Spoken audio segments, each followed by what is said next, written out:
Hello, my name is Elizabeth from KMTL Event. Welcome to episode 3 of our new series, KMTL Artist Spotlight. I'm honored to have with me today Monet. Will you please introduce yourself and your stage name, background, and where were you born and raised? Yeah, my name's Monet. My stage name is Monet.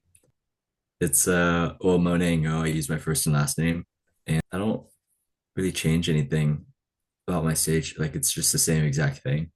Makes it a little easier. I'm Vietnamese. I'm from the Bay Area, and yeah, And how long have you been involved in making music, and when did you first discover your passion for this art form? probably about like 10 years. I think I always just really, I feel like I would always imagine like music videos in my head. I don't know if you ever did that. Like just like walking through the school hallways, but like you have your like earphones in and you just like that's how I don't know. I always like had that imagination. Like like a musical almost. And I don't even like musicals, but I just always had music playing in my ears. And I think like part of that was like a sign, I guess, that I wanted like more in music and I wanted to like make my own music. So it's such an honor to meet you today, and thank you so much for sharing your experience with us. Yeah, of course. And you mentioned that you don't really like musicals, so have you watched any musicals in the past? Well, I've seen High School Musical. That one's pretty funny. I saw like some of Wicked recently and I didn't really like it. Oh, It's just too much. It's just too much singing for me, maybe. hmm. Um, I've seen Sweeney Todd. Sweeney Todd, I was like obsessed with Sweeney Todd growing up. I don't know if you know Sweeney Todd. Yes, I've heard of it. That one's good because it's like it's not I feel like if you're singing all the time, it's like too whimsical. So it needs like something to like balance out how like whimsical it is, you know? Hmm. And like Sweeney Todd's like super dark. So I think it's really cool. Hmm. So you don't like the too much singing, but you like the drama of it, right? Yeah, I do like the drama of it. It needs to have a balance. Like we got to be singing for a reason, you know? For sure. Have you ever thought of maybe producing like a musical someday or a movie? Well, on my last tour, I kind of did like a play. When I opened for Tree Rascals, I wrote like a play with my friend, and we had like characters who would like come on to uh the set and like act out like some of the songs with us. And yeah, we made like a whole like storyline where I was basically a like high school student kind of like going through it's weird thinking back now because I was like 27 and I was like doing that. I was like playing a high school student, but it was very much like Freaks and Geeks. I don't know if you've ever seen the show Freaks and Geeks, but it's kind of like 80s high school vibe. And yeah, I don't know. It was kind of like a rock opera. Oh, wow. So would you say your style of music is more on the rock side or is totally different? Yeah, it definitely like touches that part for sure. Mhm. Okay, I see. So what inspired you to pursue a career in music? Were there any specific influences or experience that guided you? Just wanting to make a difference. That's always been the main goal. There's not enough representation for us. I think it's always a good thing when you have people who are like actually like following a dream and not doing something that's like cookie cutter. Mhm. How was your parents' reaction when you told them that you wanted to pursue a career in music? Were they accepting? I was kind of uh it took me a while to like tell them uh because I felt like I needed to prove something before I did tell them. And I didn't tell them until I got like a Billboard article. It was like Billboard Vietnam did like an article for one of my songs. And I felt like, okay, like it actually like something's happening so I can like tell them. So I feel like I avoided a lot of the like drama of it by like just keeping it hidden almost. And yeah, I don't know. I don't know what they expected. They named me after an artist. So if I didn't turn out as an artist, I think that would have been silly. Your name is pretty fancy as well, Monet. Yeah, it's super fancy. Very French. Do you speak French? I do speak French. Awesome. That's so cool. So what languages do you speak? A little bit of Vietnamese. I'm not so good. Still practicing. I'm okay at understanding, but my speaking isn't so good. So I want to go to Vietnam and like kind of like work on that and like reconnecting with that side. Have you sang in Vietnamese before? Yes, I have for like a new song. Um, but it's not out yet. In what ways does your Asian heritage help shape your artistry? Could you discuss the challenges you face related to this background throughout your career? I think like I've only recently tried to tie in my heritage into my music, especially with the song The Will of Heaven.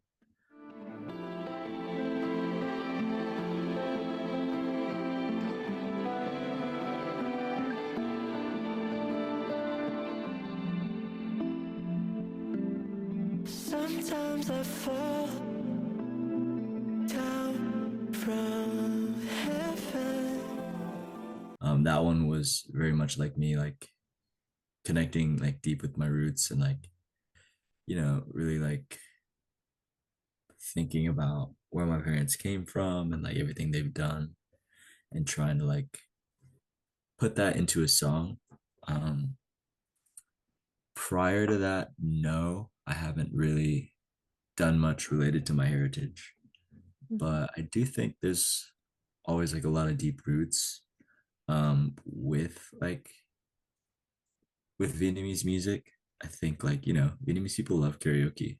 It's like they love to sing. There's so much like deep history and like pain Mhm. about being like a Vietnamese immigrant that I think like even if you might not feel like super Vietnamese, it's still there, you know, like whether you feel it or not. For sure. And there's always a story to tell. Mhm. How do you express your identity through your music and what significance does it hold for you? I do feel like I try to, I mean, I had like there's like me being a teacher is like very much incorporated into my music and like the whole album, like the after school club is like an homage to me working at that like an after school program and like teaching. And teaching is very much like a big passion of mine too, next to music. So I always try to like incorporate that, but nowadays I'm trying to like stray away from it a little bit because like I think that's one story that I've told and I'm like done with telling and I like want to like figure out, who what my identity is next because like your identity is like constantly changing. So it's hard to like stay at one thing, really. For sure. So you would like to pursue music as a full-time career moving forward? Yes.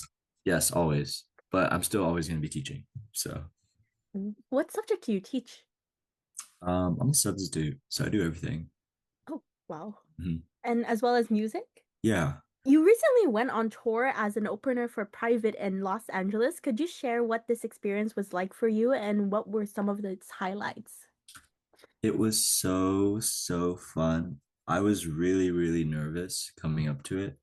Like the whole like month, I was just like, well, it was on December 6th, I think, but like 2 weeks, 3 weeks prior, like I was really stressed out because I knew how important it was to one get the opportunity to open for an artist that big.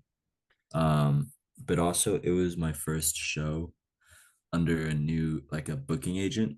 So I got signed with a booking agent recently and I just felt like I just really had to like prove myself. And so I really just like practiced my butt off and like I had a whole band and we worked really hard to like make the set as good as it can be. And I feel like yeah, it was just really great. Like my main goal outside of like, all of that stuff I just talked about was to just have fun and like not stress out and like just be myself on stage, which sounds like not a very like ambitious goal, but for me, like someone who's like a little more introverted, I think that like is like something that I just wanted to like try to like put myself in that mindset. It was like just have fun because like at the end of the day, you can't really change anything, and it is just gonna be how it's gonna be. And if you're having fun, everyone else is gonna be having fun. So I just went and I did it, and I had a lot of fun, and I think people like the set. And yeah, and the private boys are really nice. Usually, like on stage, it's a different persona as well. So it's great to have like a different personality to just showcase what you do. And you work That's hard true. for it as well. That's true. I always feel like doing performances and shows is being bigger than how what you actually are. It's like being bigger than how much you have. But it's like you do have it all. It's all in you, but it's just having to like, expand. For sure, for sure. And I've heard that the show was completely sold out as well. How do you feel about that? Oh, well, I mean, it wasn't my fans, so I doesn't really matter to me. Um, but yeah, it was really nice that it was a packed out room. Because I got to like make new fans, and but it was mostly like for the most part private, like an audience that was there to see private. What was it like performing in front of a new audience? Did you have any memorable moments or interactions? Well, I didn't go on tour with them. I just played the LA show, Mhm. but I was making a lot of people laugh. Forgot what I was saying though. It was just like me being silly. Okay, before I performed Ruby Sparks,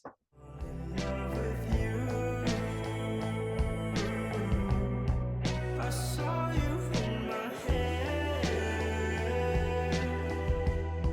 to find out what was said. Can't find out what to do. I remember saying something like, "Oh, like the song's about a dream girl, but I don't see a dream girl in the audience, so I'm looking for a dream man." And then they're like, "Ooh," and then I just like pointed at some random guy, and I was like, "Could be you," and that was it. It was just like something dumb. And someone was like, "The hair is herring." And I was like, "Okay, that's funny." So it forever stuck with you now. Yeah, definitely. It was a fun crowd. I'm glad you got to enjoy this experience. Yeah. And so, how do you think that to performing with the private influenced your growth as an artist? And did you learn anything specific from them? Um, no, it was just really nice to meet them. Yeah, they're like really great musicians. So it's definitely like just amazing to see what they're doing and like the sounds they're making. Would you say that this was the defining moment in your career where you said you really made it as an artist, or there's still many ways to go? No, there's definitely a lot more to go for sure. But it's definitely a really good one. Uh, put in the books. And do you plan on performing for another artist soon, or maybe go on your own tour? Well, I'm touring for Sylo, this artist named Sylo, and I'm going on January 22nd, kind of just like a West Coast tour. Hmm. So that's the second tour I've been on. I'm going on. So I'm hyped for this one too. I think it's gonna be a good time. Do you plan on maybe touring in Canada or performing in a city nearby here soon? I'm Are doing my first show in Vancouver, so oh, first Canadian show. and any plans on performing in Montreal? No, I would love to, but if you find anyone who wants to see me perform out there, then let me know. For sure, for sure. And so you never been to Montreal before. Have you heard of anything about Montreal by chance? Just so you guys speak French, that's about it. No, I don't really know anything else about Montreal. Do you know any French words? Zoot zoot zoot. It means like darn, right? Like gosh darn. I have never heard of that word before. Oh, okay. Maybe I'm lying. I took French. Oh, so do you know how to introduce yourself in French? Yeah, je m'appelle Monet. Yes. Well done. Yeah, but I didn't do so well. Zoot, zoot, zoot, zoot. is a mild expression or mild annoyance. Zoot zoot is zoot. I guess they don't really say that. They probably don't say that anymore. Like it's probably like an old saying, maybe. It was in the textbooks though, I will say. For your French class? Yeah. Thank you for teaching me French. Yeah, I got you. Moving forward, what style of music do you typically gravitate towards your in your work, and how would you describe your sound to someone who haven't heard of it yet? It's like indie alternative music, kind of like a bit slower, not too fast, not too slow, just somewhere in the middle. It's like chill music. So how do you incorporate like that style of music with a band and making it more like on the soothing side?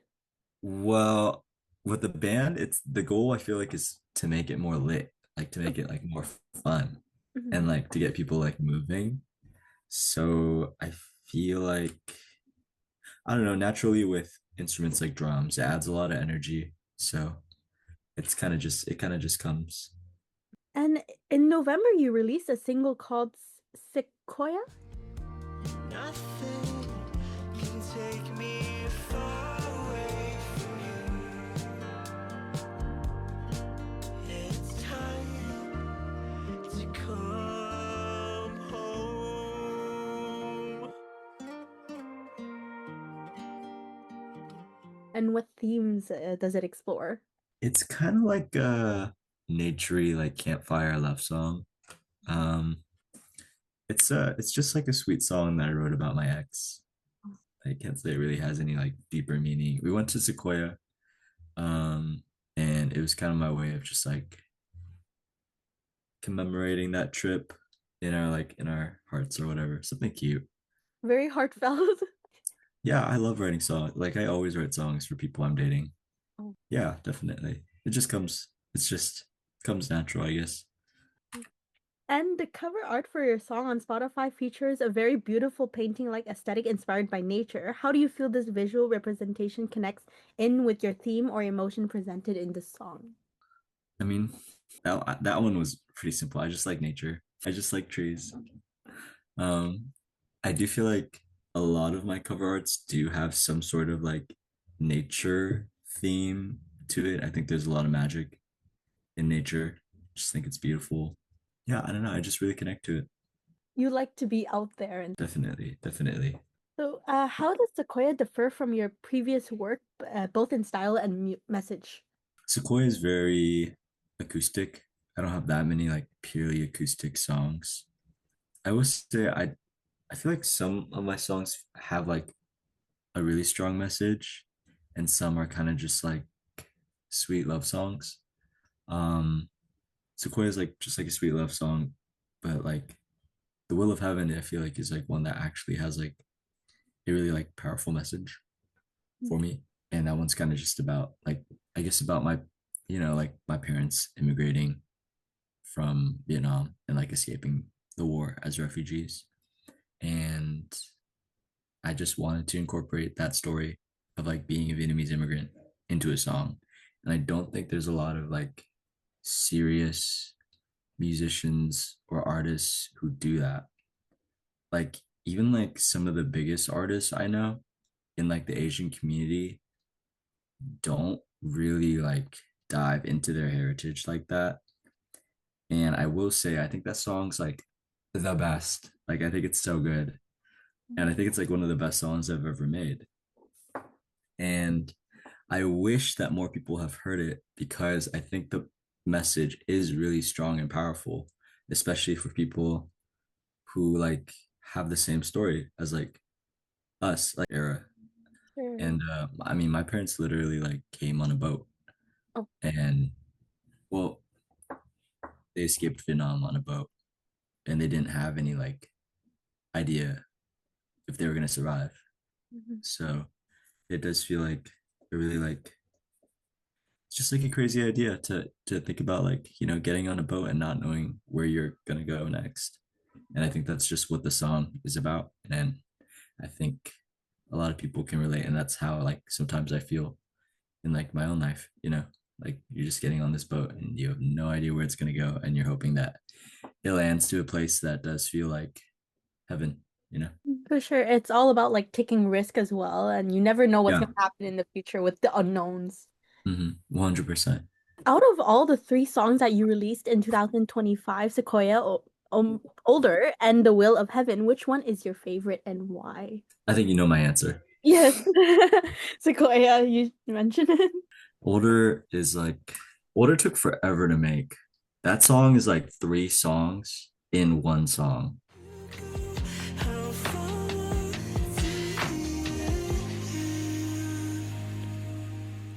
if I was just a bit older, you would let go. It was a lot of like production and like trying to figure out how that song was supposed to sound. It's a fun one. It's a fun one. I feel like I haven't really gotten to explore that like kind of like electronic side of music. It's a little bit dancey, but not really. It's like very electronic. And yeah, I don't know. That was just a fun one to make. And do you have a favorite part of the song that you would like to share? Yeah, I guess I like the choruses, like the hook of the song that goes a couple times. I think that part kind of just like came out natural. And I feel like it's like weird. It's like not really, it just sounds different. I don't know. I don't know a lot of hooks that sound like that. So it's unique. And like as we move forward in 2026, what can we fans expect from your music as an artist? And is there any new projects or themes that you'd like to explore? You mentioned you had a new EP song coming out soon. Yeah, I'm working on a lot of new songs. I have a song coming out on Valentine's Day. It's kind of like a heartbreak like anti-Valentine's Day type of song. So if you're single and hate Valentine's Day, it's like a great song for you or anyone in that group. And that's where I'm at right now. But yeah, I'm excited for that one. I'll be looking forward to it as well and streaming. Yeah, thank you. Before we wrap up this interview, can you talk about the most memorable moment that you shared with your friends and turn it into a chorus for a song? How do you imagine this would sound like? And could you share some lyrics or vision that you envision? Wow, that one's really hard. That one's a hard one. A fan gave me a like she like threw up a beanie on this onto the stage and I like just like put it on. I'm not gonna share a chorus with it. Kind of hard. And yeah, I don't know. But that was like a moment that I really liked. Just like interacting with like the audience and like fans when I'm playing shows. It's just really fun. If you could just make one sentence of that moment, how would it be? Like a message. Thanks for the beanie. That's about it. I see. Is there anything else that you would like to tell your fans? Thank you so much. Thanks for listening. I really appreciate you guys being there.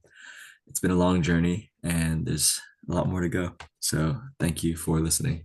And that brings us to the end of our conversation. Thank you, Monet, for sharing your music and creative journey as well as your story with us. Wishing you all the best in this upcoming year. Yeah, wishing you all the best too. Happy 2026. We are so up from here.